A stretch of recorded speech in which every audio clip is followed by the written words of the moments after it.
Worst tropical depressions and super typhoons. Ondoy and Pepeng, which came consecutively in October 2009 and whacked northern and central Luzon, areas where ASCII is operating, triggering massive flooding and immense landslides. Countless people lost their homes and sources of living. Others even lost their lives. Billion pesos worth of damage had been recorded. Realizing their corporate social responsibility, a project called Agricultural and Disaster Rehabilitation was realized through a joint venture of Foundation for Sustainable Society, Alalay sa Kaunlaran Incorporated, and the Kapatagan Multipurpose Cooperative with funding support from the HEX, Swiss Interchurch, and Swiss Solidarity. Ang Foundation for Sustainable Society ay isang development finance institution na naghahangad na ma-empower ang mga mahihirap. Nag-involve kami dito sa sustainable agriculture dahil karamihan ng ating mga kababayan ay nasa sakahan. At nakikita namin na ang organic agriculture ay isang alternatibo na pamamaraan ng pagsasaka para maging sustainable ang kanilang kabuhayan at magkaroon din ng sustainableng ekonomiya. These institutions are encouraging local farmers to shift to organic farming, thus minimizing potential health and environment hazards that non-organic farming causes. Ang GMO ay mga uri ng organismo na nabago yung kanilang genetic materials o yung katangian, no? Sa isang paraan na hindi natural. Kasi ang natural na paraan ay yung pinag-aasawa yung iba't ibang uri na magkaparehang organismo para makagawa ka ng mas magandang klase ng organismo. Sa pamamagitan ng GMO technology, nakapagsingit sila ng mga katangian o yung tinatawag nating genes na galing sa hindi kaparehong organismo nung gustong baguhin. Ang sabi nila, maganda raw ang GMO kasi ay pag nakagawa ka ng isang produkto o halaman o organismo, GMO, ay maaari daw na mas mataas ang ani, mas resistensya sa mga sakit, mas bababa raw ang paggamit ng mga pestisidyo.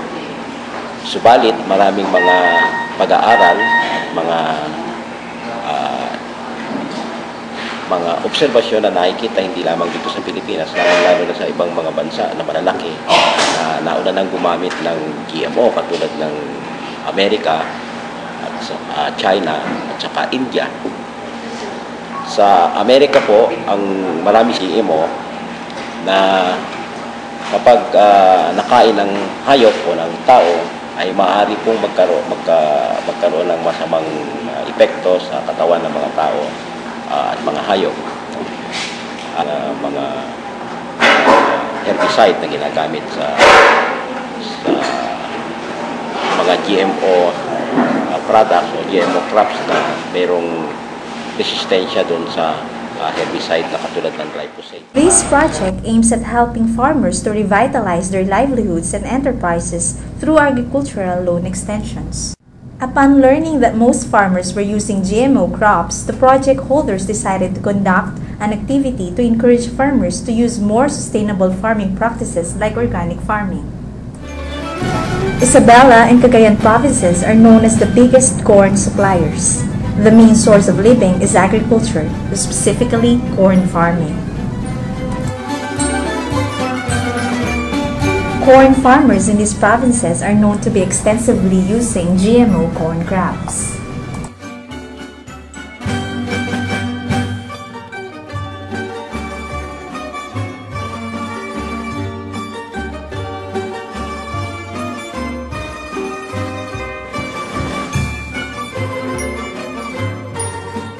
To facilitate farmers' awareness, a capacity-building activity has been conducted that benefited 250 corn farmers in Isabela and Cagayan to be partners in this disaster rehabilitation project from last year's typhoons, which damaged crops amounting to millions.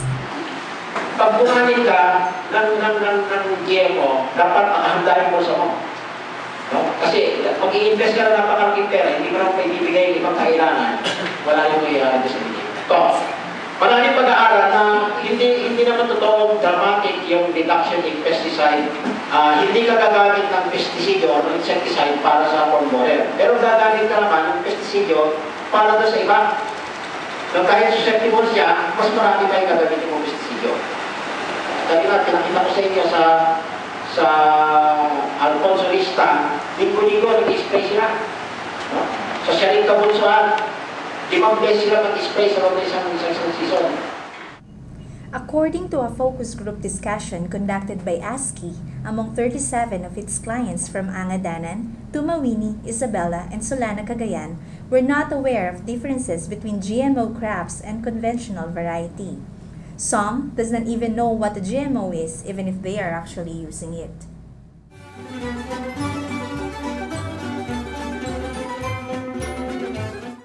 Sa akin, ang pinaka-importante, nagkakaisa kayo. Kasi pag nagkakaisa kayo, darating at darating yung suporta sa inyo. Pero kung dito pa lang sa level ng Isabela, hindi natin kayang magkaisa, mukhang mahihirapan tayo labanan yung labanan yung mga grupo na ang interest lang ay kumita para sa kanilang sarili. So, ako personally, bagamat paminsan-minsan napapagod, frustrate, gusto namin ipagpatuloy yung pagsuporta sa magsasaka na sila ay magkaisa at umunlad. Hindi dahil sa kung ano-ano mga klaseng teknolohiya, kundi